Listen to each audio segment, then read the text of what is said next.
Subscribe to our channel and press the bell icon for the latest updates.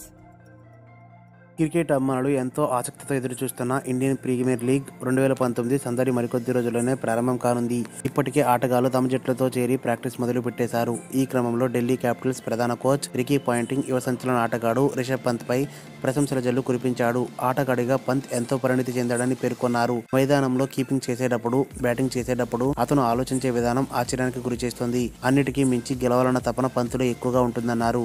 ప్రస్తుతం యువ ఆటగాళ్లలో Delhi Capitals దుర్భేద్యంగా ఉందన్నారు.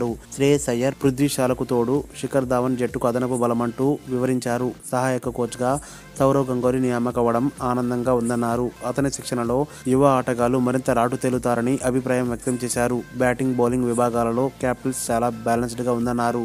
అభిమానులు అత్యున్నత ప్రదర్శన ఢిల్లీ నుంచి ఆశించవచ్చన్నారు. ఇక గత ఏడాది ఐపీఎల్లో అత్యధిక పరుగులు సాధించిన ఆటగాళ్ల జాబితాలో పంత్ 684 రెండో స్థానంలో ఉన్నాడు. ఇందులో 1 సెంచరీ, 5 అర్ధ సెంచరీలు ఉన్నాయి. ఇక ఈ జాబితాలో అప్పటి సన్ రైజర్స్ సారథి కేన్ విలియమ్సన్ 735 తొలి స్థానంలో ఉన్నారు. మార్చి 23న జరిగే తొలి పోరులో డిఫెండింగ్ ఛాంపియన్ చెన్నై సూపర్ కింగ్స్తో రాయల్ ఛాలెంజర్స్ బెంగళూరు తలపడనుంది. మరిన్ని అప్డేట్స్ కోసం మన ఛానల్ని సబ్స్క్రైబ్ చేయండి.